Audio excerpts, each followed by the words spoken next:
Welcome back, listeners, and welcome to Hindsight is Horrifying. You are with your co-hostess, Darth Jader, and your co-host, Jason. Why don't you say hi to the listeners, Jason? Hello, everybody.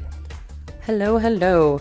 So, this, our third episode, is going to be a little bit different from the episodes that you're so far accustomed to. You know, all two of them, where we're no longer delving into hidden adult behavior, or jokes, rather, that are hidden in our favorite movies and television shows from our childhoods, but rather, we're just going to go down memory lane and, as we call it, nerd out over one of our favorite movies that was actually intended for us when we were a little bit older, so we would have gotten all the jokes and basically been on par with all the humor of the movie. So what better before this wonderful Thanksgiving than to go back to a classic, the 1984 Ghostbusters. Yeah, and just because it's not Halloween anymore, it does not mean that you can't watch a spooky movie. In fact, I actually think that Halloween should just be considered the beginning of the spooky movie season. Absolutely.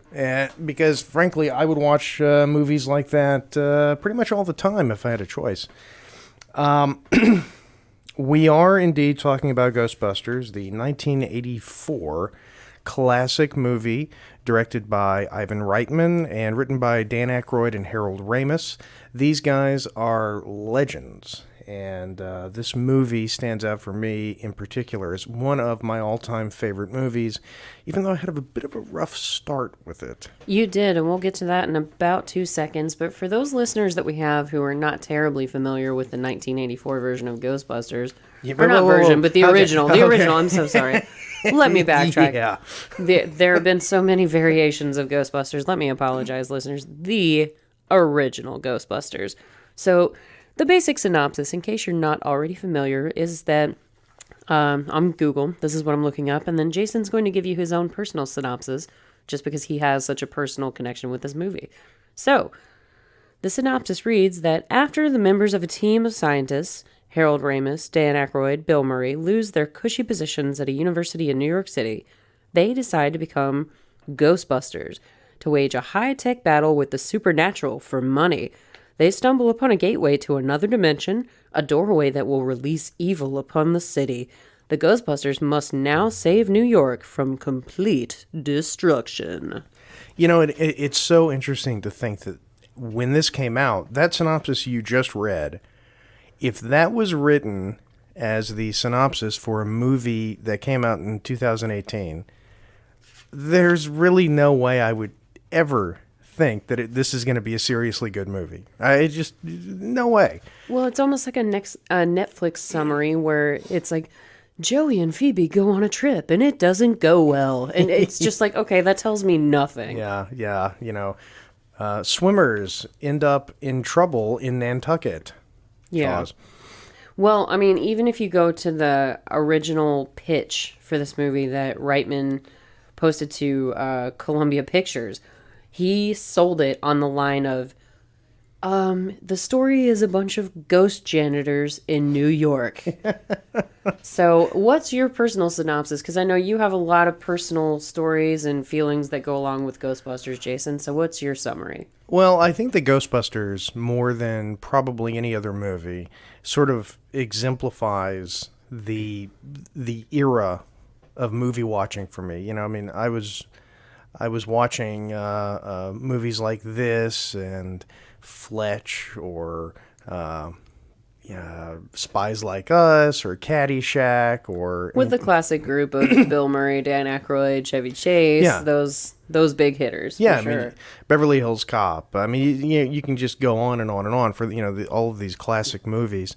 And I think that of that genre, which is not really a genre because they're not even all comedies.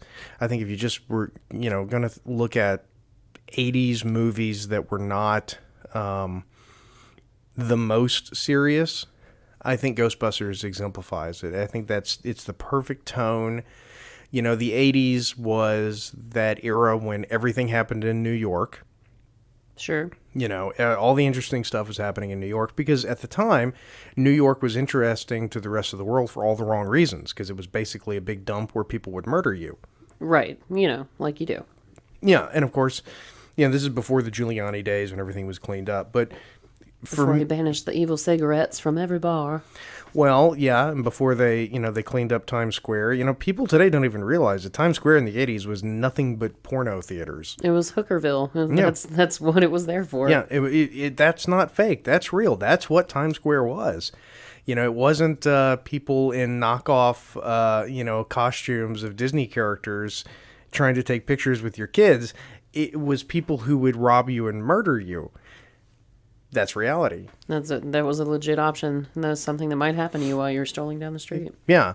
So for me personally, though, my initial interaction with this movie was whenever I was probably, I don't know, 9 or 10 years old, and I had to stay at my grandmother's house for some reason, and my mom said, "Well, look, I'll rent you a movie, and you can watch a movie." And then you can pretend to like the food that your grandmother cooks for you and then go to bed. Well, sure. And I said, that's great. So we went to our local video rental store, a pre-Blockbuster. Blockbuster didn't exist at this point in time. That's a very old sentence. Yes, I know. So we went down there, and they had Ghostbusters. And I said, oh, I want to rent Ghostbusters. And, my mom was a little skeptical. I don't remember... it's funny. This is one of my all-time favorite movies, and I'm trying to remember if it was rated. I want to say it was PG. Yes, it was PG. It was PG. Mm-hmm. And of course, I was allowed to watch PG movies, and my mom saw the funny-looking ghost on the box, and it said it was a comedy, and it had Bill Murray in it. And so that was fine. And so she rented it for me. And even though he'd been in Caddyshack and other such films, your mom apparently trusts Bill Murray more than she should have. Well, but this was it's PG. I mean, how bad can the language be, right? Makes sense. And I sat on my grandmother's couch. My mom put the tape in, and she didn't even have time to leave the house, because by the time that the librarian ghost turned and lunged at Vinkman and Egon and Ray. Yeah. I launched off of the couch. I hit the stop button on the VCR so hard because I was so scared that it actually ejected the tape. Wow. I think there are safety settings on DVD players and Blu-ray players that don't even let you do that anymore. Yeah, kids these days, they don't know what it's like. But so that was it, and it was. I think it was probably a year later I actually sat down and watched it again. Probably, I think it was because a friend of mine said, "Hey, I want to watch Ghostbusters," and of course I'm breaking into a cold sweat. But then I think I can't act scared in front of my friend. Well, sure. And that was it. I ended up watching it, and it became. It's actually one of the reasons I love cinema is because of this movie. Wow. So then, okay, so there was a significant gap between your first impression and the first time you actually sat down and watched the movie properly. So just based on your first real viewing of the movie, what would you say would have been your young kid synopsis of the movie? Oh, young kid synopsis of the movie. People get fired from their job. Right. They become ghost hunters, and... See, as a kid, I always had the impression that they had almost destroyed the world and then had to fix it. But when in fact, it was actually Peck. Yeah, it was the EPA. Yeah. I mean, to be fair, they did have the containment system. It was probably a little low budget. Not as secure as it could have been, given the funds that they had as the Ghostbusters. Well, they could have built there was no reason for them to put the containment unit in the middle of the city. They could have always taken it and put it in, someplace that nobody would have cared about, like New Jersey. Well, you're also talking about, I thought this was the New York you were saying where, Times Square was Hookerville, and New York apparently just didn't have standards the way that it does these days. See, but that's the difference, though. New York back then, it was full of hookers and muggers and porno theaters, but it was still New York. It was New York. It's a hell of a town. If only Giuliani had been around, he would have made sure that those ghosts got stored in a proper facility, damn it. Giuliani would have personally gone and dealt with the ghosts. He would have personally dealt with Zool. Made sure none of them were smokers. Absolutely. No not. Smokers, yeah. Well, first there would have to be a non-smoking section, which would probably be the containment facility for the ghosts. But then, you just have to get rid of all of them after a certain point. And one of the other things, too, is that, shortly after I saw the movie, or right around the time I saw the movie, I was also watching the cartoon, The Real Ghostbusters. Right, which they had to name differently for legal reasons. Yes, because Columbia owned the rights to everything but the TV. They did not own the TV rights. No, I actually looked this up Sony? because I did a whole lot of research because this is one of Jason's picks for the podcast, and I'll admit, listeners, this was a little bit before my time, and I grew up with the Ghostbusters. Yeah, rub it in. But you're just jealous. But basically what I found out, because I had to do some research to really know my stuff the way that Jason just knows off the top of his head, it was actually Universal that had run a television show, from what I found, called The Ghostbusters. Oh, yeah. Columbia owned everything except for the TV rights. Because Universal had the TV rights. Universal did the TV rights, exactly. And then Columbia did the movie. And then it was this really big twist of fate where the Universal one was the weirdest show. No one's ever seen it. No one's ever seen the show. It was on for... I didn't know it existed until today, where I looked it up. Oh, yeah, with a talking gorilla. It was... What was it? It was a talking gorilla... guy. It was like a Three Stooges only terrible version of a TV show, and yeah, it predated all of this. And they actually tried to relaunch it. Oh, really? Yeah, they tried to relaunch it.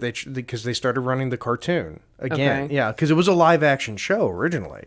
Yeah, because I'm looking at my notes right now from, one of those very credible articles where it's like 20 things you might not know about Ghostbusters, because I had to get on your level for this. Uh-huh. But in the 1970s, apparently Universal Studios had produced, like you said, the live action TV series titled The Ghostbusters, and their lawyers threatened Columbia legal action if the name of the movie wasn't changed. So Reitman was kind of in a pickle as the director, because even in the movie you have the Ghostbusters referring to themselves as Ghostbusters, and people in the street going, Ghostbusters, Ghostbusters, and yelling for them. So there was no really changing the movie title. No, absolutely not. But in a weird change of luck, Frank Price, the head of Columbia Pictures, who was the guy who greenlit the movie in the first place, he was actually moving to Universal Studios to become the new head of studio there. Oh. And so Reitman was allowed to keep the name for the film, but the legal snafu, as it was, came back up again when the cartoon came out to replicate the movie, and that's why they had to call it The Real Ghostbusters. That is fascinating. I had no idea. So it was literally, if he hadn't been moving studios... Yep. Man, what would they have done? They wouldn't have been able to do much of anything, from what I can tell. It's just, Frank Price. So let's give a shout out to him, because he saved the day. Yeah, he absolutely did. Wow. Yeah, in the cartoon, which I still to this day, I love the cartoon. I just remember Slimer from the cartoon, like most kids back of that era did. If you go back and watch it, there are some very dark, twisted episodes of that show. And undoubtedly. What's interesting is that one of the writers for The Real Ghostbusters was a guy named J. Michael Straczynski, who is one of my favorite TV writers, probably my favorite TV writer. He did a show called Babylon 5, which... In case you haven't heard of it. Yeah, well, I mean, there's a lot of people who've never heard of it, to be fair. I mean, it was a show that fought, valiantly against being canceled for 5 years. Fair enough. In fact, I think it kind of technically was canceled once, and then came back. So was Family Guy. People, shows make resurgences. It happens. But Straczynski, he wrote several episodes of The Real Ghostbusters. And if you watch it, you can absolutely tell that there's grown-ups writing this. And, I mean, Cthulhu shows up in The Real Ghostbusters. Oh, my. Yeah. It's a real deal. I mean, there are some dark and twisted things in there. Straczynski, one of the things he said was that he hated Slimer so much that, he hated him. Which, imagine as a writer having to write, you're trying to do this like serious, I can make and you all have to contend with Slimer as a character. Yeah, I can make all the characters do serious things, but Slimer, I don't know. So he would just torture Slimer. Did, yeah. I've heard you talk about that. And another thing that I learned about Slimer was borderline adorable, but borderline sad because, as I've heard you mention also, since Dan Aykroyd was one of the co-writers on the script, when he did his original version, it was just off the rails insane. Oh, yeah. Like, yeah. Even when Reitman took a look at the original script, he was like, look, this is going to cost us about $300 million to do, so we're going to have to switch this up a little bit. But Slimer, so going back into the fact that Aykroyd had to kind of recontextualize and reimagine his script, but he really wanted John Belushi to be part of the movie. Oh yeah, John. It was going to be a vehicle for him and John Belushi. Oh yeah, they were going to be partners. Like we've seen them in the Blues Brothers, but they were going to be busting ghosts with wands and stuff. But what it came down to was obviously the death of John Belushi put a bit of a wrench into that idea, from what I understand. But the writers still ultimately wanted to keep some sort of tribute to John Belushi, so technically he's there in spirit, both literally and physically, because Slimer was based on John Belushi. That's what I'm finding out today, is that That's interesting. I've never heard that before. He's got that kind of sloppy, belching, kind of rude, crazy, but funny, and everybody loves him, and that's the character that they remember he's the most. Animal House ghost. Yeah, exactly. Yeah. He's the ghost of Animal House. Well, and it's interesting, speaking about Dan Aykroyd, this movie, I think any student of film would be well advised. Watch this movie, and then when you're finished with this, go and watch a movie called Nothing But Trouble, which is it's a movie that came out after Ghostbusters, quite a bit after Ghostbusters, and it starred Dan Aykroyd, Chevy Chase, Demi Moore, very young Demi Moore, and sort of a breakout role. Although, frankly, it's lucky for her that her career survived this movie. Well, she did do a photo shoot, fully nude and pregnant, so, I mean, there's a couple of things that her career survived. Yeah, I suppose. If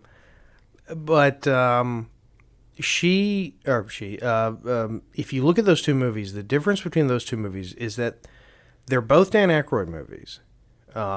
Nothing But Trouble was written by Dan Aykroyd. I believe it was also directed by Dan Aykroyd. But Ghostbusters is a Dan Aykroyd movie where he is reined in, where you have people saying, look, I know that you want to do this thing where we're traveling through time, fighting ghosts, and all this. We can't do that. Okay, you got to limit yourself. Well, yeah, because even the Puffed Marshmallow Man, who's just the iconic finish to this amazing movie, he's the big guy in this movie that everybody remembers alongside Slimer. But in the original version, apparently, the Puffed Marshmallow Man was just Stay Puffed, sorry. Was just one of the first couple of guys that they were supposed to even face. Right. And that's why Reitman was like, no, this is going to cost more money than currently exists in the world right now. Yeah. So we got to scale it back a little bit. And it's if you watch Nothing But Trouble, what you'll see is Dan Aykroyd, where they just let him go as wild as he wants to with everything. And it is one of the worst, most offensive. I mean, it's genuinely an offensive movie. Oh, wow. Like, if you watch it, it's so bad to the point where you feel like you're being insulted. Because there's so many things, they're not just fart jokes and gross out jokes and, creature effects and this and that. It's specifically oriented stuff. Yeah, it's just to the point where you're thinking, why would you think that anybody would want to see this? But the difference is, there was no Ivan Reitman. Ivan Reitman wasn't there to go, Danny, we can't do this. Got to reel it in a little bit. Right, yeah.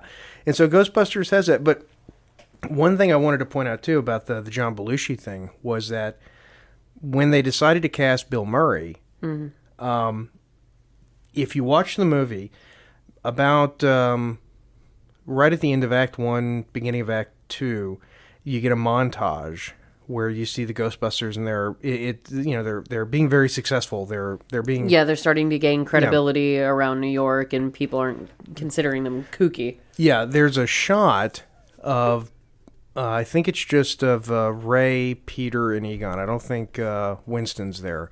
but they're running down the street and they have the proton packs on their back. Okay. That's actually the first shot that Bill Murray did in costume, in character. That was the first time he was ever Peter Venkman was that shot. Oh, wow. Yeah. So, I mean, to make it his movie, sort of, I mean, he really was sort of a later addition. Yeah. To the that whole makes thing. sense Yeah. considering the rewrites, but... And considering actually when you're talking about like swapping out characters and whatnot and who might have been originally intended for what, apparently Louis Tully, Sigourney Weaver / Dana's neighbor in this movie, who's just obviously in love with her, and The great Rick Moranis. Yep, Rick Moranis. He stalks her in the hallway every time he sees her, and he's always trying to invite her over for, like a soda or something. But apparently, Shove off, hoser. yeah, shove off, hoser.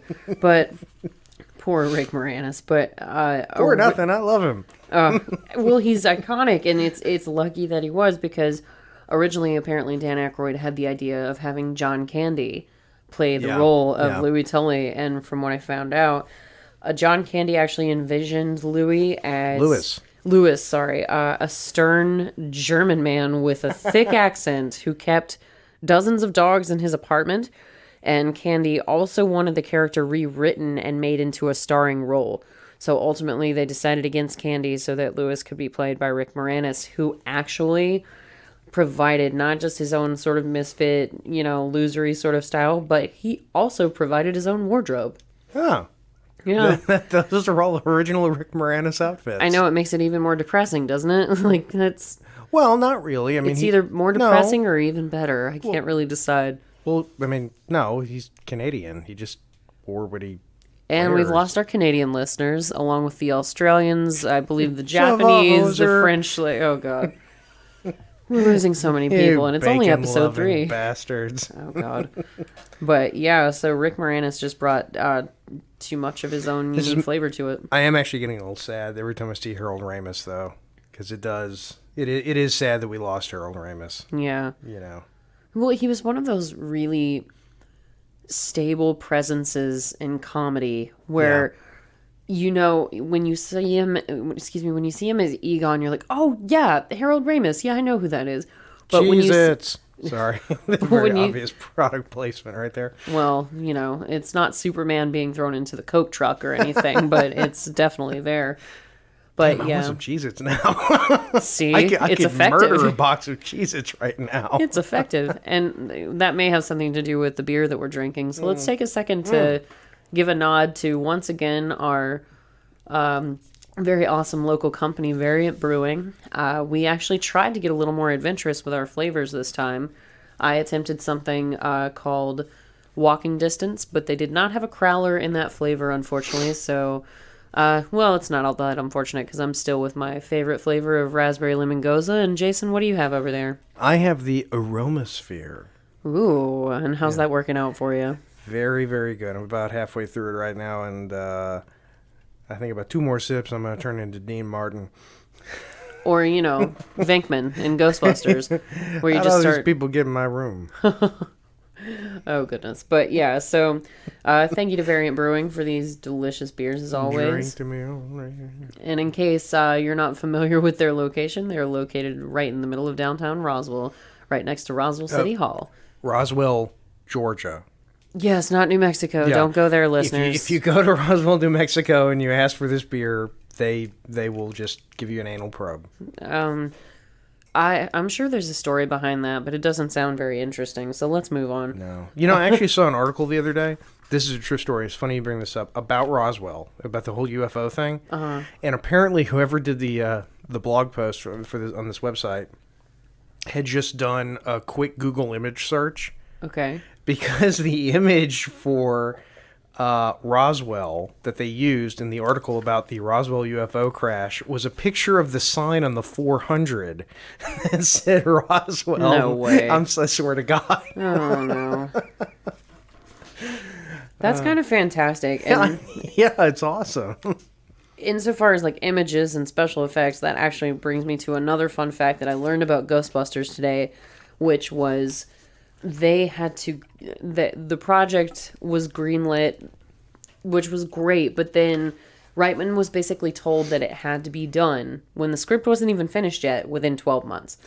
So they had to do special effects, they had Can to you cast, believe they had that's to what do... it used to be like? Because nowadays Netflix says, here's a big check. Just give us a movie in a couple years. Oh, yeah. Okay. So, yeah, they had only 12 months to finish the script, shoot the film, and create and finish the special effects, to which that widescreen shot that we get when the Ghostbusters are first commissioned to bust a ghost, which turns out to be Slimer. He obviously has that really big moment where he's spinning around the ballroom chandelier. Great shot. And I can't remember which special effects person it was, but they said that it just wasn't panning out the way that they wanted it to. So the Ghostbusters have chased Slimer into this ballroom, and he's spinning maniacally around this chandelier. And they were running out of time. They were running out of, just everything that they needed to make the shot happen. So one of the producers or special effects guys came up with the idea to take a peanut and spray it with kind of like a paint that was kind of luminous, and then just sort of spin it around really fast, because Slimer's rotating as he spins around the chandelier. So detail isn't very important. But yeah, so when you see Slimer in that epic shot of him spinning around the chandelier, it's just a peanut in neon green. That stuff like that those are the stories that, to me, people, and we're going to get into the whole generation thing, but people today don't realize that was sort of the ingenuity that it took back in the day. That was the texture of cinema back then, was people doing crap like that. People figuring out, like, well, look, what do we have? Take a peanut and paint it green and then flick it around. Let's see what happens. Yep. And it's not digital, by the way. So when we film this, it'll be a day and a half before we get the rushes back to take a look at it, to see if it looks halfway okay. Yep. And then if we like it, we got to get it processed. I mean, I really do think that there were certain people in the industry back then who genuinely thrived under that pressure. That if you said, you got 12 months, give me a movie. Well, they didn't have a choice. But some people, like you said, the cream really rose to the top, because, who's going to think, oh, let me throw some paint on a peanut and see how it works? Because that scales back to even some of the most iconic movies of all time that might even be considered more iconic than even Ghostbusters, because my dad actually is a huge fan of The Wizard of Oz. So whenever I'm watching that movie with him, he forgets that he's told me all the trivia behind Wizard of Oz, kind of like what we're doing now. I watched that in college so many times, with Pink Floyd playing. Of course you did. Snow. Naturally. But one of the things that they did when Dorothy and the gang go to the Emerald City is you see the horse of many colors. He's green, and then he's yellow, then he's purple, or whatever. Do you know what they painted that horse with? Probably something terrible for the horse. No. Jello. Oh. It was a white horse, and they dyed him with Jello. Okay. So that works. It takes that kind of ingenuity to and sometimes you have to take a step back, because all the technology in the world sometimes doesn't solve a problem as simply as a product that you've grown up with your entire life. So a peanut and some paint is what solved that problem for this particular movie. Yeah, and that I think there's a real craftsmanship, and I think it's one of the reasons why I love this movie. We just watched the scene where Ecto-1 is driving out. It's the first time they're going out on a call. Mm-hmm. And the way that the doors of the firehouse open and you see the license plate that says Ecto-1, just the way it's lit, it's very easy just to watch that and go, neat. But you have to step back and think that, Laszlo Kovacs... and I know I'm not pronouncing his name right, he had to light that. He had to, unless it was the second unit guy, in which case, I'm sorry, second unit guy. I don't know your name. You can stop listening along with Canada and all the other countries. Yeah. But anytime you see one of these shots, every little touch of light is intentionally placed. Oh, 100%. Yeah. It's not accidental, and that's the thing about, like, with the peanut story that you were saying. that was brilliant, but it wasn't an accident. And it sounds like, it's like, oh, it's funny, the guy came up with this. No, that was a stroke of absolute genius. Oh, yeah, it wasn't, yeah, like you said, he didn't just fumble across that solution. He had to think of it. It wasn't like somebody spilled a splash of paint across the frame and suddenly it was a masterpiece. He had to make that happen still. Right. He just had to make it in a tighter time frame and budget than he thought he was going to have to. But regarding the Ectomobile that you were just referencing, it's like you said, these days in 2018, whether you're working with Netflix or Hulu or whomever, who will just hand you a big fat cat check and say, make a project. Buy all the supplies you need, do what you need, light what you need, it doesn't matter. Yeah, and just do it in computers, so who cares? Well, the stark contrast to a movie like this, and that also just shows you the genius to which this movie was handled, is the fact that the Ectomobile, it was a 1959 Cadillac ambulance outfitted with gadgets and gizmos. Yeah. And that, that was the car that the Ghostbusters tooled around in, but they only had one. Yeah. So these days when we have the epic universal... Which I got to see once. I actually saw the Ectomobile, the actual prop. Wow. Yeah. I saw that once whenever I was a kid, and it was like the coolest damn thing ever. Oh, I'm sure. But these days, you take for granted the fact that, you see Christian Bale crash the... Oh, yeah. Well, it's not the Batmobile for him, it's the Tumbler, but he crashes that thing like 4 or 5 times. Chris Nolan has got the funding behind that movie to buy him as many Tumblers as he needs to crash, or whatever. Well, and the amazing thing about that is it's not just the fact that Nolan had, he could go out and get another Tumbler. He had enough money to hire somebody to build the Tumbler, and it was an actual vehicle that you could... they had the thing, I think it was on Top Gear. And then hire somebody that actually knew how to drive the damn thing on top of that. As opposed to go out and find a 59 Cadillac, and we'll get a couple mechanics just to make sure it works long enough for us to get the shot, and then it can blow up if it wants to.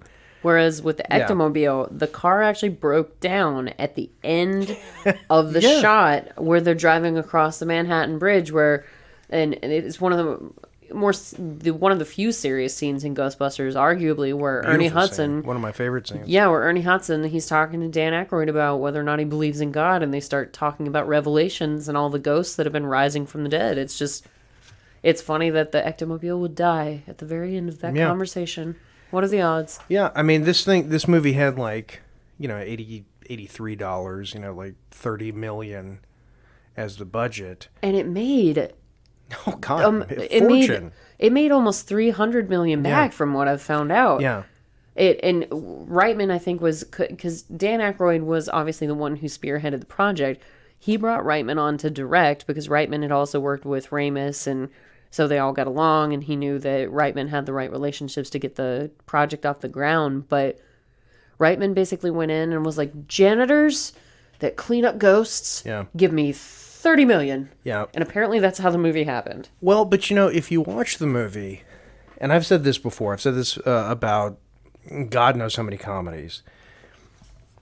If you were to tell me that my life depended on making a successful movie, and you said you got a choice, make a drama or make a comedy, no way would I say comedy. Comedy is so hard to do correctly. When you watch this, not only is the comedy absolutely perfect, but it has a real solid... You could take Ghostbusters. They could just as easily have made a serious movie in 1984, change the name, lose the camp, and it would have been a totally acceptable drama.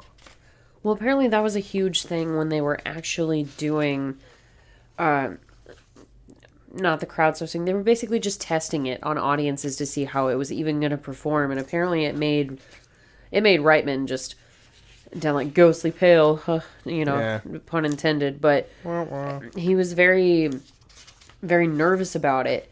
Up until the point where, because it was basically the opening scenes where he then saw the audience just laughing their faces off, but then suddenly covering their eyes when the old lady librarian, because that was the only ghost shot that he had to share with test audiences. So when people went from laughing really hard one moment to gasping and covering their eyes the next, he was like, oh my God, we've done it. Yeah. it's gonna Yeah. work. Well, it's sort of like, with Jaws, when Richard Dreyfuss was watching one of the screenings of Jaws, and he just looks at the audience reaction and he says, "Well, Steven did it." Yep. You look at the audience, and they're losing themselves in the mood that you were creating, and they're reacting. It's like a musician playing an instrument.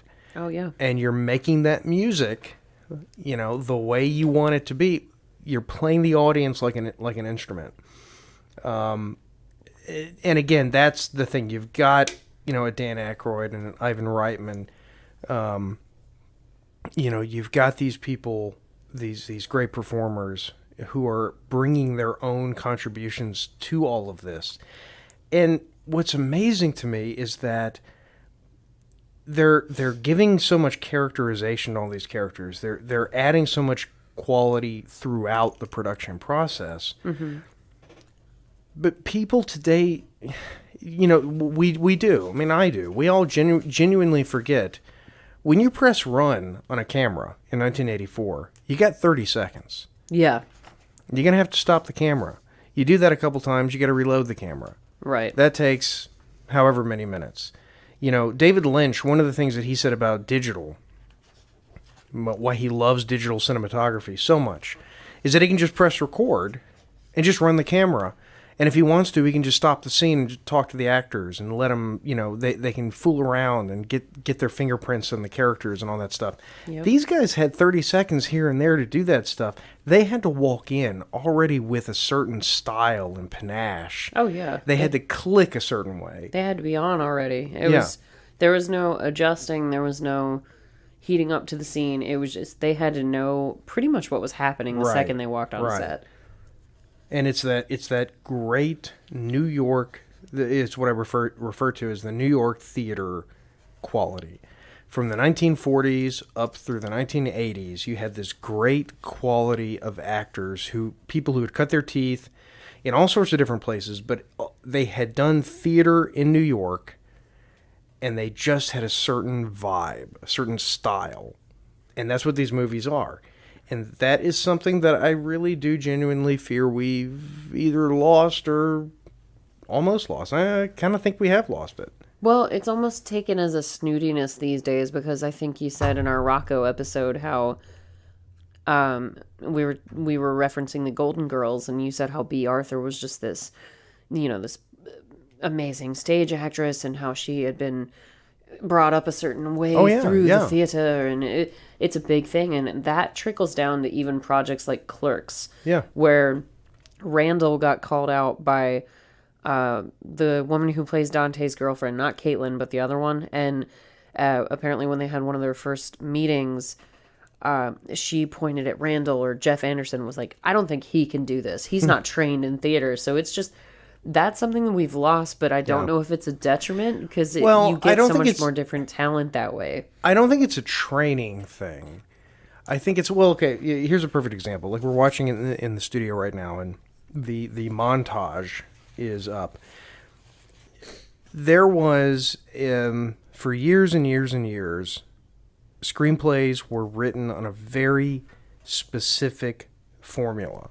Comedy, drama, horror, whatever. You had 3 acts. To the point where they became predictable. Well, for some of them did. The good writer, I mean, I wouldn't say they're predictable. I mean, Chinatown is written on the 3-act structure, but you can't predict where it's going to go. Okay, but you can tell when, we're about ready for Act 1 to end, so we should be seeing a reversal. Right. And now it's you can start predicting the patterns, is a better way of saying it. Kind of like with Hallmark movies, not to drag everybody down to Hallmark's level, but you can say, there was a misunderstanding. The characters aren't going to be together for a while, but then they'll make up. It's just, you start recognizing the patterns for sure. Right. I mean, there are certain, very fixed things in cinema, but they are fixed because they work. Right. Because they work very, very, very well. Like the 3 acts. Now, look, again, if you're somebody like, David Lynch or there's plenty of other people who can do it. Well, not plenty, there are some directors who can go in and freeform it and do a Mulholland Drive or a Lost Highway sort of thing and make it fantastic and wonderful. But for most people, you stick with that 3-act structure. The Sid Field 3-act screenplay. You're still going to get your original unique touches on it with each, even though it's a formula for sure. But because not every director can just come in and reinvent the wheel. Right. I mean, look, everybody who studied under a particular school of a particular artist, the Dutch masters or the people who studied under Da Vinci or whoever, they learned a particular way of doing things. It doesn't mean that they all produce the exact same painting. Right. Because they all have their own spin on it. Right. Lots of variations, lots of improvisation. And with this, you look at this and you go, this is as closely adhering to the 3-act structure as Jaws or, anything that Spielberg ever did. And it works, and the audiences appreciate it to the point that you're almost anticipating, okay, right. Now we're going to get to this comfortable part of the movie where everybody's kind of doing good and everything's they're happy. Yeah, and it's we can fine. relax Yeah, for a we're having minute. fun, and then something bad's going to happen, and we're going to have a sudden reversal, and that's Peck. Yeah. That's the beginning of Act 3. Yeah, he brings the discomfort, but we're in the happy part of the story right now, where Bill Murray's chasing after Sigourney Weaver, and I've said it before, I'll say it again. In what twisted universe is Bill Murray the sexy Elvis of the group, or the Paul, whatever you want to, however you want to phrase it? You can hide it all you want. It's a Cinderella story that finally, you do him. Oh goodness, but yeah, he's just chasing Sigourney Weaver this entire movie. I do him. Well, because then I could tell everybody it's like beaten up by a great in boxing. Like, you got to tell people Muhammad Ali kicked the crap out of me. Is that kind of what we're talking about? Yeah, right it's like, here? well, what have you done with your life? No, not much. I did have sex with Bill Murray. Like, no one ever does. So you did. St. Peter would say, "Come on in." Yeah, pearly gates open. They'd want to hear that story. Yeah, God wants to hear all about this. Come on in. I mean, right before he kicks you out of heaven, but he's still going to say, "Oh, I still have to hear this." But yeah, it's so funny because Bill Murray does have that kind of roguish behavior, like the charming. He's the king, and he knows he's the king. I guess so. No matter what realm he's in, he accepts the fact that the world is that's Peter Venkman. He's the king. He's the best. He just understands that the world hasn't caught up with that idea yet. Whether he's chasing a gopher or Sigourney Weaver, he goes after it with equal enthusiasm. But Sigourney Weaver, we haven't really talked about her much. I love Sigourney Weaver. Who doesn't? So damn talented. Well, this movie was fresh off of Alien, and that was a very serious movie. As those of you who are just as emotionally scarred as I am do recall. But apparently, Sigourney Weaver had a really interesting take on her audition for this movie. When she went to audition, she offered up a wordless scene where she turned into one of the dogs. Really? That is one of Gozer's minions, those gorilla dog things. She actually acted like one of the dogs, where she was like writhing around and just writhing on the couch and snarling at Reitman, and he apparently thought that was the way to go because obviously she got cast and I mean, it kind of makes sense when you think about it. Having seen Sigourney Weaver, she can do comedy. But she has a dark side as well, having done Alien. Yeah. She can handle both roles. Yeah, and it's all of a sudden she's doing this, and arguably that's the most difficult part of the whole movie, and she's pulling it off. Well, and what's funny is then you see her in later projects like Beetlejuice, right? Because Beetlejuice... No, was Beetlejuice before this? Or after this? No, Sigourney Weaver wasn't in Beetlejuice. Oh, sorry, I'm mixing her up with Gina Davis. I apologize. Ooh. It's the hair. Ooh. They both have that curly 80s hair. No, Working that I get Girl. Mixed up. Oh, the sassy sister. The sassy movie sister to Die movie Hard. to Die Hard. Yeah, which I'm sure we'll be talking about since we're coming up on Christmas time. Yes, your favorite Christmas movie. We can think about that. The best Christmas movie ever. Besides Titanic. But, as we discussed in a former episode. But, sorry, to get back to Sigourney Weaver. No, that was in the Lost episode, wasn't it? I'm not really sure, listeners. Like Bob and Dave. Oh, it's very possible. Yeah. Like, did you ever watch Mr. Show? You never? No. Okay, no one. But few people remember it. Oh, but yeah, I can't believe I mixed her up with Gina Davis. Sorry, Sigourney, if you're know, if you're listening. I God. know we lost her too, along No, with Canada Sigourney, and everyone else. No, that one, She wouldn't deign to listen to us. Screw Canada. I don't want to lose Sigourney Weaver. She's worth millions of Canadians. Sigourney, we're sorry. We'll do anything we can to get you back. Actually, as I say that, I wonder, is she Canadian by any chance? I honestly have no idea. I know Dan Aykroyd's Canadian. Yeah, well, we forgive him for that. He makes vodka and he puts it in a crystal skull, so... I mean, he does. And apparently he got a lot of the inspiration for this film from his own personal life. I was unaware of that. Oh, yeah. He is a big, I don't want to say believer, but he is A very spiritualist of curious sorts? about... Yeah, well, I remember I saw him years ago. God, I don't remember what this was. I think it was one of the times I saw The Tonight Show. He was talking about he had he had a house that was formerly owned by an opera singer, and he said that it was his opinion that the house was haunted by the singer. Okay. He would hear her singing in like the stairwell going to where he had a recording studio, and he would actually hear this woman singing. And you know what? I mean, say what you will about ghosts and where you come down on that issue, if you hear something like that, something's going on. Undoubtedly. And according to Mental Floss, where I got this list of crazy facts about Ghostbusters, he kind of grew up surrounded by spiritualists anyway. Apparently, his great-grandfather was a noted psychic investigator who conducted seances, and it just got passed down through his family to the point where even a guy named Maurice, Aykroyd's grandfather, he was an engineer for Bell Telephone, and when Maurice allegedly tried to use his know-how to create a high-vibration crystal radio that could contact the spirit world.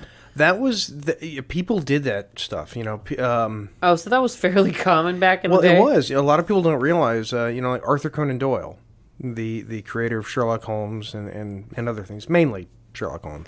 It's interesting you bring him up because that actually blends into Egon's character, but say what you were about to say. What Doyle, it's kind of a sad story because he was very much, he was a big proponent of spiritualism, which was a big thing for a lot of the Victorian era, the later Victorian era, and on through the beginning of the 20th century, well past the World War I. Doyle spent a lot of his time trying to make contact with his son because his son had died. Yes. And Arthur Conan Doyle was nobody's fool. I mean, he was an extremely intelligent individual. He basically invented the modern idea of a hero franchise. Doyle invented that. He sort of inspired the writers past him, like Edgar Allan Poe, like... well, I mean, just the very idea that he had a character that was very popular. He killed him. And then everybody got mad. And so he had to bring him back. Because people were wearing black bandanas around their arms when Sherlock was killed off. Yeah. And Sherlock was not a real person ever, listeners. And to that end, that actually kind of factors in back to Ghostbusters in more ways than one, because Egon Spengler was inspired by a couple of different people, from what I've come to find, just like Sherlock Holmes. Because Sherlock Holmes was kind of based on real people, just like Egon Spengler was. But yeah, there was a doctor who taught Doyle, who he would tell students, they would have a cadaver. Yes. And he would tell them, all this stuff about this person. There was, how do you know that? And he would just point out all these things on the body. Because working backwards was kind of the way that doctor did that. And there was also somebody from Scotland Yard that Doyle looked up to, who was apparently just a fantastic detective. Not to a Sherlockian level, obviously, but it was kind of a blend of these kinds of characters. But according to Harold Ramis and Mental Floss, let's not forget, Egon... Great website, by the way. One of my all-time favorites. Oh, it's fantastic. Yeah, I go there basically every day. And we love you too, Mental Floss, so if you're listening. Apparently Egon was the first name of Egon Donspik, a Hungarian exchange student at Stephen K. Haight Elementary School, with whom Ramis went to class, where he grew up in Chicago. And then Spengler came from the German historian and philosopher Oswald Spengler. And then just for the look of the character in general, Ramis copied the style of an unknown guy he'd seen on the cover of an abstract architectural journal. So it was just a blend of three people that he obviously considered very highly intelligent. See, and that is... It's a very Sherlockian way to go about it. Like, you just blend the best qualities. Well, but tell me, how many directors, writers, producers of our generation today are reading architectural magazines? None. I'm going to say approximately, carry the two. Yeah, none. Right. That, I think, that's one of the reasons why everything that comes out now, as far as movies go, movies are dead. I mean, the concept of cinema, I hate to say it because I grew up, I spent every weekend. I didn't care if it was a movie I didn't want to see. I would go every weekend, and I would go see a movie. Yeah. Nowadays, in a given year, I will go to, at most, 2. Typical year, 1. Well, that's, I think, attending cinema, which, as most people know these days, is a very expensive venture. It's not really worth it to leave the house to go see a movie. No. Now, I'll rent a movie, I'll Redbox a movie, I'll watch it, I'll buy it on Amazon Prime. By the way, speaking of Sherlock Holmes, okay, and speaking of movies, I learned something very troubling. That Benedict Cumberbatch is currently the voice of the Grinch? My son went to a birthday party where they went to see the Grinch. Okay, so I was close. You were close. I went to go and see, to pick him up. There was a movie poster because, the only, when I was a kid, that was part of the joy of a movie theater, was looking at all the posters of stuff coming out soon. Absolutely, and seeing all the... Will Ferrell. Oh no. This Christmas. No. I don't want to know. I don't want to hear the end of the sentence. A Will Ferrell comedy where Will Ferrell plays... You want to take a guess? The Grinch? No. Well, you hinted toward the Grinch, so now I'm confused. What have we been Buddy talking the Elf? about?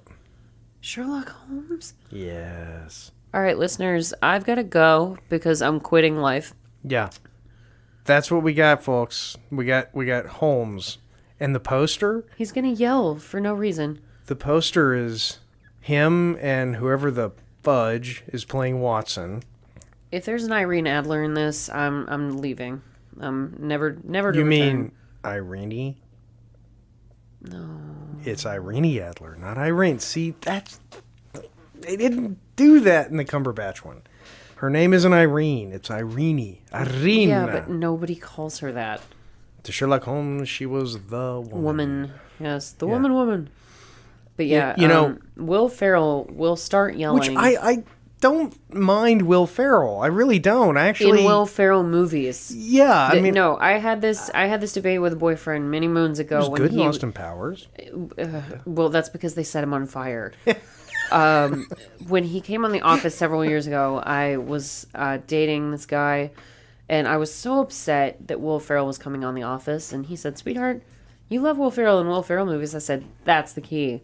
Will Ferrell movies. He's going to start yelling for no reason within the first 3 episodes, or I give you my next paycheck." Yeah. And do you know what he did? In the first episode? In this, I think it was the second, when Steve Carell was trying to teach him how to take over the Dundies. He sat on top of Will Ferrell and put headphones on him and was trying to get him over his fear of public speaking. So he's like, "Read these cue cards that I wrote. Read them as loud as you want to. It doesn't matter how loud." And naturally, Will Ferrell's like, "I'd like to thank you all for me." And I was like, "Yep, see, I told you." There you go. He's going to ruin The Office. But fortunately, they killed him off, so he didn't get the chance. I have to wonder, because I haven't heard anything about this movie until I saw that poster. Has. You just ruined my life with that information. This has to be one of those things where somebody went, "Well, let's make this movie." And then 15 minutes later, they went, "Oh my God, what have we done?" Well, we've already spent the money. Release it at Christmas. No one will know. Especially not with the Fantastic Beasts and all that coming out to compete with it. Yeah, It's just, no. And Benedict Cumberbatch as the Grinch. I could see that just for the voice, but The reviews I'm seeing so far are not encouraging. Well, I have the review of an 8-year-old boy who said it was,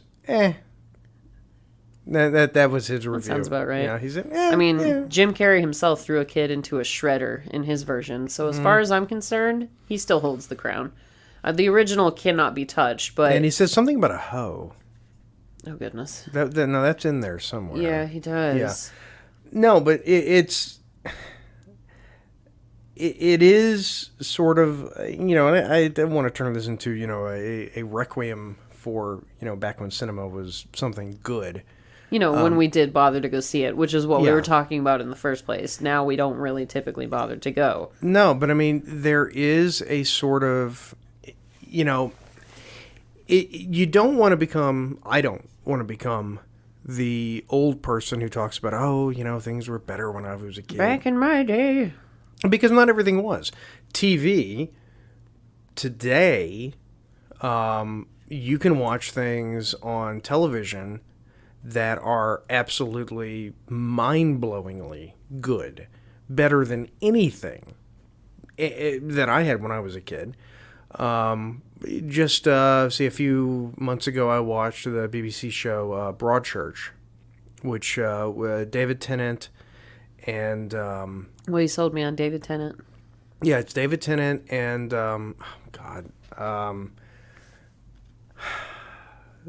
I can't believe I'm forgetting her name. She was in Mitchell and Webb. She's playing the Queen in the new season of The Crown. I haven't watched any of those shows. I'm sorry. If I hadn't just drank I think we're kind of going off the rails here. 32 ounces of beer.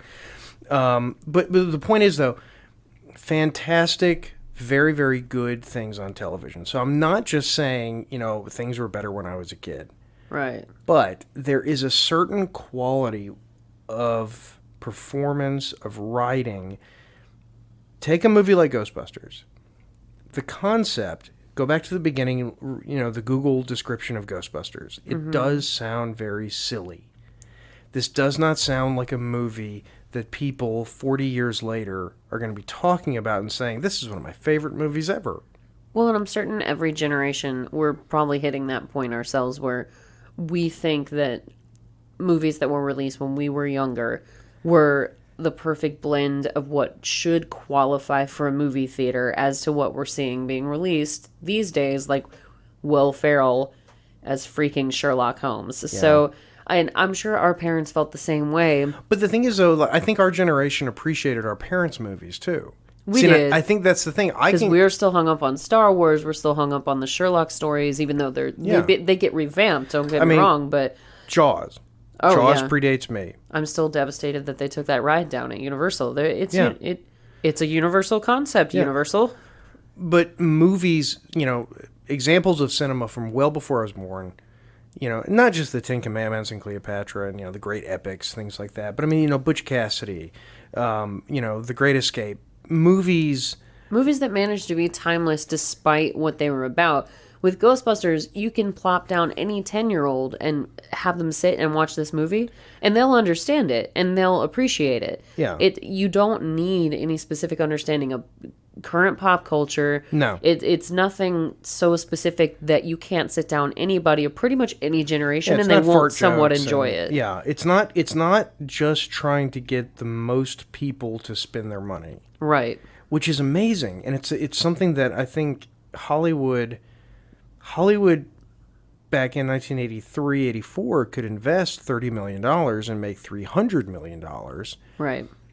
Now, yeah, I'm sure very often, I know for a fact, they would frequently invest $10, $15, $20 million and lose every penny of it. Right. But the thing is, Hollywood, instead of giving us another Marvel movie, find some people who are genuinely talented, give them some money, and see what they come up with. Yeah. Well, that's where I think I see where you're going with this, in the sense that, it's not that cinema itself is dead. It's that going to the movies might be a concept that's dead, because the movies are getting Hollywood is getting pickier and pickier with the basically the subjects, the projects that it will even support to begin with. Yeah. Whereas you had, as you said earlier, your Netflix, your Hulu, your Amazon Prime, who were willing to throw ridiculous amounts of money that they've spent the last 15 years building. Right. Yeah. And get seriously original, and it's Look at a far range of content. I mean, Stranger Things, written and directed by the Duffer Brothers. Who are they? They were nobody before they made that. Stranger Things. You've got things like The Marvelous Mrs. Maisel, even, which is just, it's almost like not a revamped Gilmore Girls, because that's not the way to phrase it, but it's so much more successful than Gilmore Girls ever was, because Gilmore Girls had a network to contend with. And there's just, there aren't the same strict defining parameters with the Netflix and the Hulu and the whatnot as there are with cinema, because they still have to abide by specific ratings, by specific laws. They have to meet specific rules in order to release something in the first place, whereas Netflix does not. If you pay for it, you can put the child setting on your account to make sure that your kids don't have access to certain programs, but that's up to you.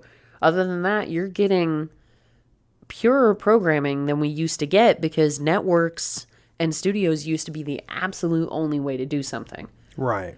But then people started building their own projects and their own studios. Call it Adam Sandler syndrome if you want, but he was one of those silly people that wasn't necessarily met so easily by Hollywood. But then once he started making enough money of his own, he was like, I'm going to go off and make my own stupid movies. That's just what he wanted to do. Well, and I think a lot of it, too, has to do with the fact, and by the way, with Magnificent Mrs. Maisel, I can't think of that without thinking of it, and this is a generation thing. I don't think of the Gilmore Girls. I think Joan Rivers. Oh, because that is the story of Joan Rivers coming up as a comedian. Yeah. But, here's the thing about, you look at Ghostbusters, and I don't know with... not with everybody, but with Aykroyd, Murray, and Harold Ramis, and Rick Moranis, there was this Saturday Night Live, SCTV, which I don't think, not that many people even know what SCTV is anymore. SCTV was sort of the Canadian Saturday Night Live. Okay. Because I'm not familiar with that myself, so... Well, you had, Martin Short, John Candy, Rick Moranis, all these people. They cut their teeth on these very, very low budget, skit comedy sort of, besides what was the Groundlings. Sure. You had all these things. You had these people who really spent a lot of their young careers learning this very sort of guerrilla comedy. Right. Here's how comedy works. And here's how you do it in a way that's intelligent and creative. Mm-hmm. Then you get to the point where, we have Will Ferrell as Sherlock Holmes. Not even a relationship to something like Ghostbusters or Caddyshack or even old SNL or old SCTV or old, whatever. That I think that's what we've lost, is we've lost that sort of foundational thing. You don't have somebody like Rick Moranis spending years on this Canadian program, playing all these characters that, are only iconic to the, I'd like to say that Ed Grimley is iconic, but he's really only iconic to the people like me who remember SCTV. Right. You probably don't even know who Ed Grimley is. I do not. See, that's the thing. Wait, no. Ed Grimley was Martin Short. Sorry, that's Martin Short. Either way, I don't remember who Ed Grimley is, so it's kind of irrelevant as far as it's the guy from Die Hard. Oh goodness. He was the reporter. It sure is. Yeah, Peck. He was the reporter in Die Hard. Well, there are a lot of old voices and faces that I rewatched this movie because when you picked it, I was like, okay, this is one that I'm actually going to have to go back and watch because I just did not remember it clearly enough. But speaking of old voices, faces, etc., we do hear during that awesome montage where the Ghostbusters are gaining credibility throughout the city, you hear the voice of Casey Kasem. Talking down through, going through your top 40. So okay, he was the best. Yeah, Zoink Scoob. Rockin' New Year's Eve. Oh yes, no, that's Dick Clark. Oh, that's Dick Clark. Sorry. But Casey Kasem was Shaggy on Scooby Doo. Zoink Scoob. But yeah, so you got Peck. Can you imagine a world? Think about this. There was a world where DJs, not people who spin fake records at, the pre-show of a Rammstein concert. I'm talking about disc jockeys. Ones who actually had to host a show for Yeah. several hours at a Yeah. time. Yeah. Wolfman Jack, Dick Clark, Casey Kasem. Yeah. There was a world when those people were huge celebrities. Oh, yeah. Well, radio used to run the world. Yeah. Oh, and we're actually at this great moment in the movie where it's always bothered me where, the EPA, they're the bad guys of Ghostbusters gang because, like we said, it probably wasn't the most state-of-the-art lockbox or containment field for all the ghosts that the Busters were catching, but the EPA comes along and basically they're so upset about the fact that the Ghostbusters are storing this containment facility in the city that their solution is to open it and unleash it on the city. Mr. Peck is clearly not an engineer because he, press this button. Just shut it off. Shut it down because, I'm mad that it's here and that it could potentially contaminate the city, but we're going to open it to solve that problem. That was such an 80s trope character. You had the government bureaucrat who was just going to do it because, by God, I'm the government bureaucrat. Yeah. Yep. He's the health inspector. He is going to shut your restaurant down, Bob. Because he Hugo. is... Yeah, Hugo is Mr. Peck. Yeah, he kind of is now that I think about it. Hugo would have shut down the containment field. And I don't care, Bob. Shut it down. It smells so yeasty. With all the ghosts escaping, Bob. But yeah, so now all the ghosts are escaping from Ghostbuster Central and the world is about to end because all the dead are risen all at the same time, and now they're wreaking havoc on New York. Mm-hmm. And Casey Kasem's still somewhere spinning his top 40s. Like he nothing could stop that man. He's in Canada. Is that where he is? Yeah. But yeah, so then Mr. Peck or Agent Peck gets the Ghostbusters arrested. Look how much he's putting into his performance here. He's in like 3 scenes in the movie. Oh, but he's so committed. He is the bad guy. I don't think of Zool. I don't really think of the ghosts as the bad guys in this movie. Agent Peck is the bad guy in this movie. Because now there are fireworks. Beautiful hand-drawn special effects. See, that's the thing, is that, like, you have to think, especially with only 12 months of time with which to do these special effects, because I know we do our Alf to Seinfeld ratio. I would say this one sticks up on the higher end of the scale, just because... Absolutely. You can compare it to 2018 all you want to, but it's just... I think the animation and the special effects just hold up so well. Oh, and maybe there was a Axel Foley reference right there, because one of the ghosts just snuck up a tailpipe of a car, and I'm pretty sure they're going to have... Yeah, our practical special effects taxi driver. Oh, absolutely. The rotting taxi driver. I'm pretty sure that's the corpse from Tales from the Crypt, so... Well, and it's interesting watching this, because you realize how movies... that worked. And there's Slimer. Yeah.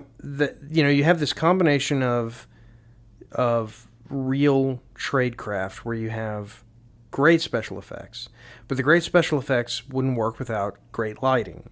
And the great lighting wouldn't work without great cinematography, great camera work. It wasn't just all CGI. Right. There were multiple factors that even made the effects worth doing in the first place. And then you have great editing. And editing, I honestly believe, that's... You could take a movie... Spielberg once said that, he makes rough cuts and then gives it to his editor, and the editor, that's where the magic happens. Sure. And it's absolutely true. That's where the story gets really told. It's like George Lucas said. George Lucas, credit where credit's due, he said, I make silent movies. Then I give them to John Williams. Yep. And he makes them, He did the same with Harry Potter. I mean, he's a genius. But John Williams, not George Lucas. He had nothing to do with Harry Potter.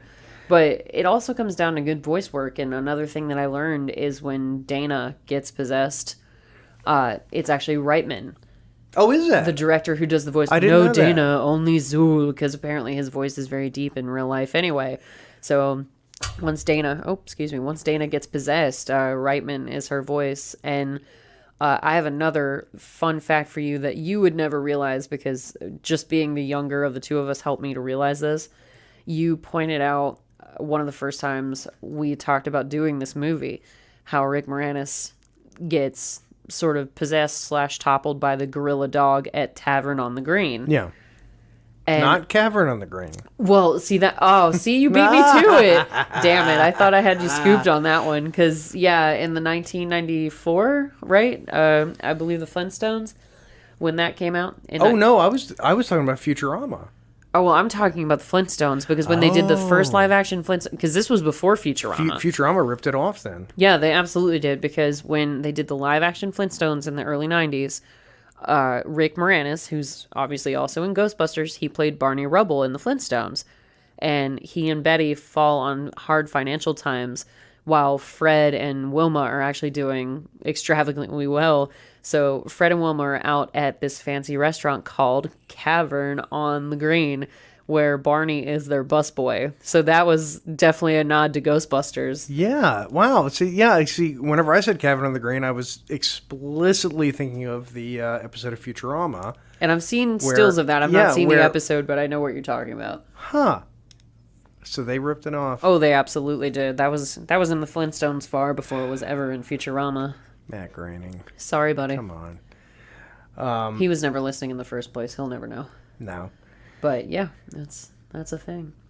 Well, but now they're doing that iconic scene where the Ghostbusters are trying to rally and figure out how to save the city from a jail cell, because Peck gets them all imprisoned, and then naturally I gotta go. The mayor wants to rap with me. Yep, Bill Murray is just doing his studly thing. I gotta go. The mayor needs my advice. Like, see you guys later. And he just struts out of his jail cell. Oh, because that's the Bill Murray character. That's why The Life Aquatic is such an amazing movie, is because it is very much a movie conscious of the fact that it's a Bill Murray movie, but in every Bill Murray movie, he's nothing gets to him. He's unflappable. It doesn't matter if he's in jail. That's kind of his trademark thing. Yeah. Even in Caddyshack, when he's clearly homeless and insane, where he's chasing after a gopher as a greens coordinator. Yeah. Oh, and that beautiful moment that we're seeing with Sigourney Weaver making out really hard with Rick Moranis. That's interesting to watch, considering... Yeah, there's no tongue, though. You can tell. But there's no context for it either. I mean, it's like... Well, he's the gatekeeper. She's the keymaster. No, I understand that aspect of it, but... No, the other way around. Yeah, sorry. Oh, God. But aren't they possessed technically by the same spirit? So why is it making out with itself in different forms? No, because the gatekeeper and the keymaster work for Gozer. Oh, but they just find make-out session times in between working for Gozer? No, I think Rick Moranis just paid off somebody and said, hey, let me kiss Sigourney Weaver. If we're doing this movie, can we just have one shot where I just really snog the hell out of Sigourney Weaver? That's so British. But that makes me think that, what if John Candy had played Lewis? That would have been... Ew. It would have been... Oh, see? You don't have any problem with that, but you have a problem... Well, suddenly John Candy's an issue? No. That's waitist. That's what that is. No, it's just... hey, look, Rick Moranis is still with us because he didn't die of a heart attack on a hotel bed. I'm going to go cry. I'll talk to you guys later. Hey, I'm not knocking John Candy. I love John Candy. He's barf. He makes really, really large pancakes. Who are you? For his nieces and nephews. Barf. Yes. I'm half man, half dog. Comb the desert. Yeah. We ain't found shit. Yeah, but anyway, as far as Ghostbusters, we're now at the awesome scene where every important person in New York is in the mayor's office. Yeah, but see, this is one of the other interesting things about this movie, and this is what I'm saying about what we don't do nowadays. You look at the people who are, the police commissioner, the bishop, not the mayor, because the mayor is an explicitly comedic character, but everybody else is talking like they're actors in a serious movie. Yeah, it's almost like all the President's Men sort of level of seriousness going on in the room. Right. Except for Bill Murray, who could not care less about the fact that the world is about to end. Because he's just, cats and dogs living together. It's complete chaos. Like, what is it that he says? Lenny, you will have been responsible for saving the lives Of millions of registered voters. Yes. I have seen shit that would turn you white. God. I mean, And meanwhile, Peck is still trying to shoot them down, which makes absolutely no sense. but at the same time, though, one of the reasons why the remake, the 2016 Paul Feig remake, failed. This was still all scripted. This isn't just an ad-libbed scene where the actors go in there and just kind of make it up as they go along. It is still scripted. The Paul Feig, the 2016 Ghostbusters, there's so much of that movie that is just so obviously just very not talented people. See, yeah, that's the difference, is that you've got to be able to trust the actor to do improv. And as much as I love, because 2016 was the women's Ghostbusters, right? I don't even like saying it, because, I mean... No, I'm just trying to make sure that I'm not mixing it up with yet another I like one. to say the Paul Feig. It's not the women's fault. It's Paul Feig's fault. No, and that's what I'm about to get around to, is the fact that you have to be able to trust specific actors. And those actresses are all very talented individually. But what you were talking about earlier in this episode, it goes back to the fact that all of these actors cut their teeth in very specific groups around each other for years and years and years, whereas, you could give them leave to improv certain things. Yeah. So, especially with two of them being the writers of the movie and so on and so forth, and they all had kind of a chemistry and a looseness that they could bounce off of each other, and that was great. But with Feig's, as you want to call it, Ghostbusters, the women were obviously just random comedians who... They weren't picked as a group. They were obviously picked very individually. Yeah. So the chemistry it doesn't read the same. I love that shot. It is a great one with the smoke coming out of the building. Yep. Which is just ink and water, and it's so pretty. Special effects are special effects. Yeah. Now that we're getting up to the ending of this one, apparently with that shot where they've got the street blocked off, where they were in, I think it was Central Park, unless I'm mistaken. The building was supposed to abut to Central Park. It was near, and so the problem was that they needed to get that wide shot where, like you said... She's never been to New York. I have not. Yeah, it's not a secret. I don't know why we're whispering. It's sad. But anyway, so a lot of these scenes were shot in New York, whereas a lot of them were not. That one in particular with Dana's building going super co-op to Central Park West. Yes, but that scene where Dana's building is going super co-op to spirits. Spence, folks, the heart of the Ghostbusters. They're here. Marching through the streets, Ghostbusters, Ghostbusters, and people are cheering them on like they're this movie. People are cheering them on like they're the Beatles. Because it's awesome, because that was the 80s. It could have... Look, these guys, it could have been Rocky Balboa going upstairs to punch the shit out of Gozer. It would be the same thing. Probably. But see, that was what I was getting to with that shot in front of Dana's building. That actually shut down most of Manhattan the day that they shot it, because they had to get like a special license or special permission to shut down the street of Central Park West. And they actually blamed it on, I think it was a Scorsese movie that was shooting at the same time. Wait, really? They blamed it on Scorsese? Yeah. That's awesome. They were like, well, I guess they figured that he would have more street cred and people would get less pissed, but it just... They should have just blamed it on Woody Allen. People are used to it in New York. Back then, Woody Allen was always shutting stuff down. Ladies and gentlemen, that's what you call an old man burn from an old man sitting in there in the corner. Oh, you think that's old man? Do you know the Isaac Asimov story?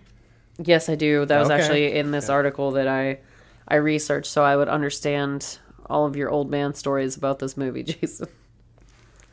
Well, go ahead and share. I'm gonna have to find it. This scene. This is in Los Angeles, though. This is on a soundstage. Oh, yeah. So when you go to the top of Dana's building as well, that was also built.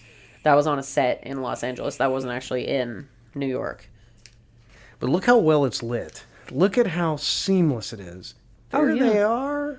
Oh, and one thing that comes up, it's about to happen, is we've already passed part of it where when the Busters are first going to get Slimer out of the hotel.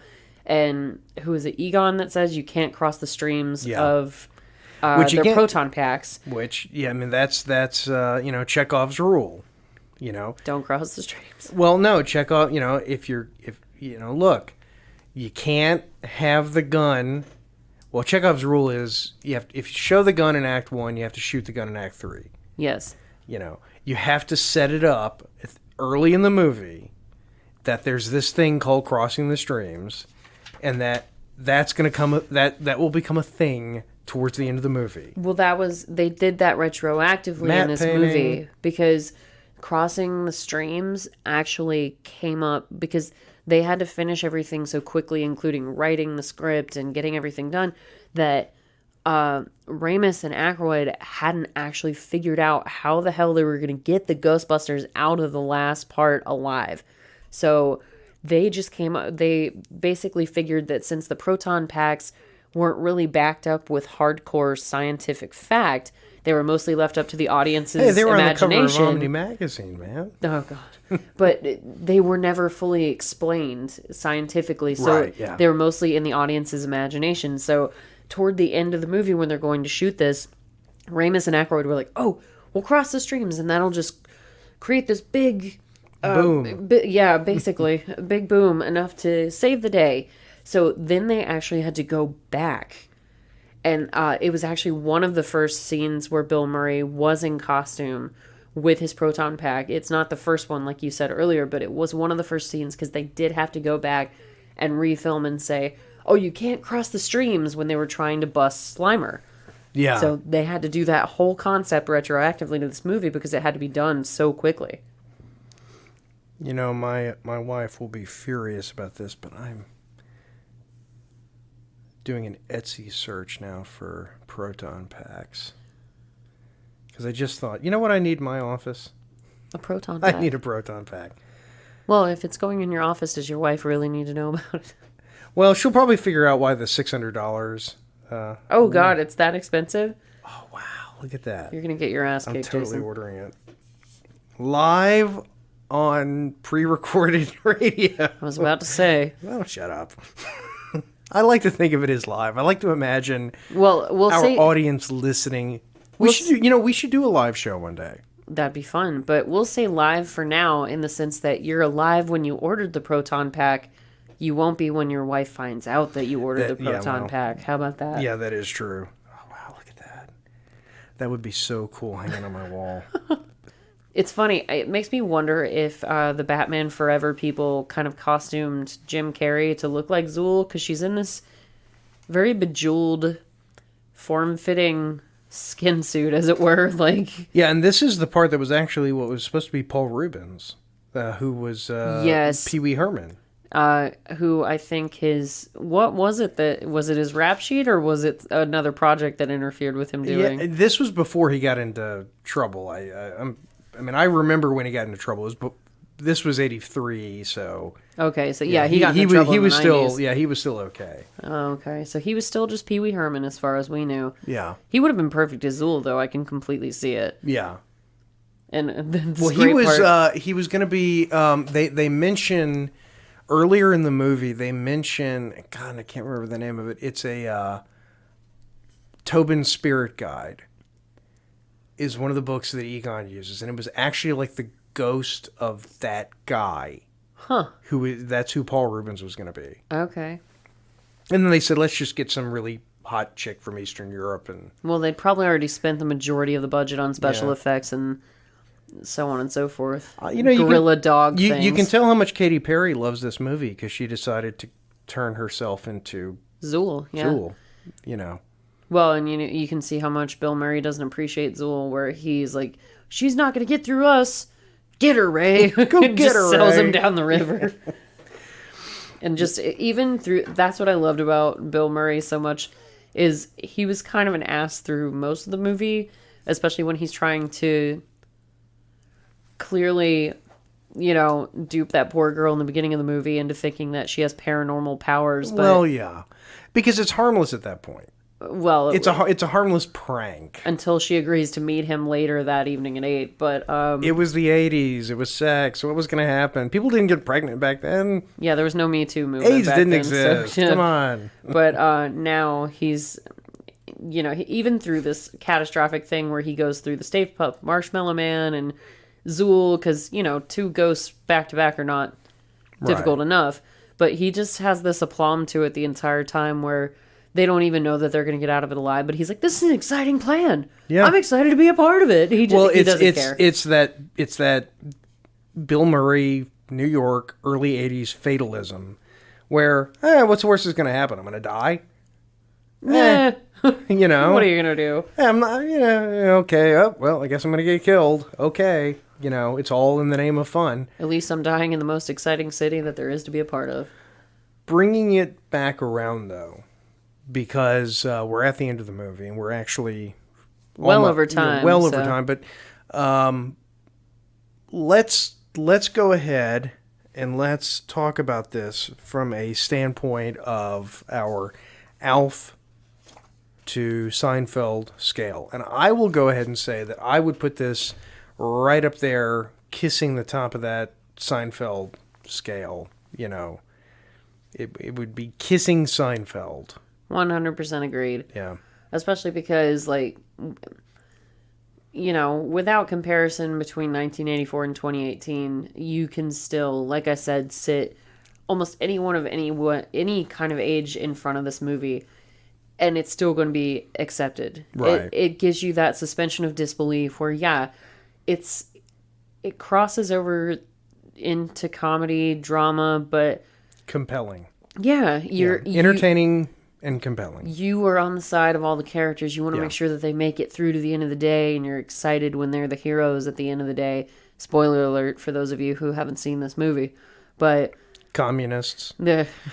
They do overcome the Stay Puft Marshmallow Man and Zool. It's very exciting. Well, and I can say, look, my son watched this movie for the first time when he was probably about 6. Which would have been about 30 years later. Mm-hmm. So he actually went as a Ghostbuster for Halloween. I think it was when he was 6. Well, see, then you already have a proton pack to put on your wall. So yeah, but it's an inflatable one. It's not the same. Oh, that's not legit. Yeah, you need a real one. Well, it's on its way. That's good to know. It's good to know that our podcast will only be 3 episodes long because your wife is going to murder you. But yeah, so I would say that this movie definitely holds up.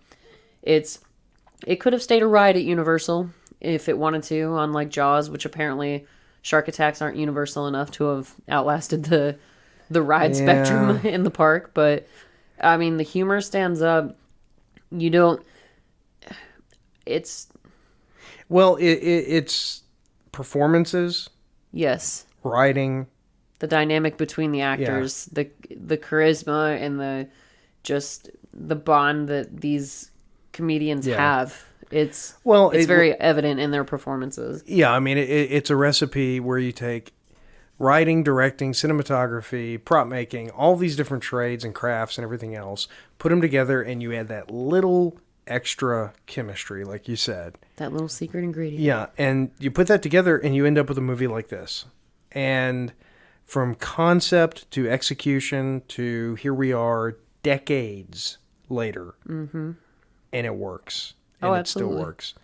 And I think the vote, the 2-0 vote, would be that it is on the Seinfeld end of the does it hold up scale. 1,000%. Yeah.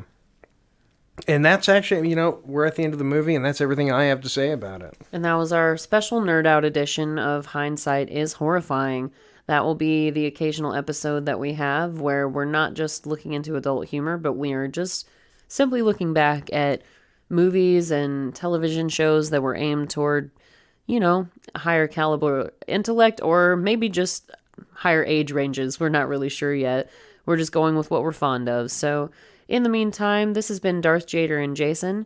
You can actually find us on social media. You can find us at hindsightishorrifying.com. Yes. You can find me on email if you have anything to add to our episodes, or if you have questions for either of us, you can reach us at darthjader@hindsightishorrifying.com. I'm also on Twitter at Darth_Jader_. And Jason, where can they reach you? Well, you can get me at Jason at hindsighthorrible.com. Horrifying, listeners, not horrible. I know, God. He has trouble with that. One of these days, I'm going to remember that. You can get me at Jason at hindsighthorrifying.com. Send me an email, drop me a line, and tell me how much you absolutely just love what I do. That's what it's all there for, Jason, That's what the internet's all about. Exactly. There are no trolls to be found. Until next time, listeners, where we ruin one of your other childhood programs or movies with subversive adult humor, we'll see you then.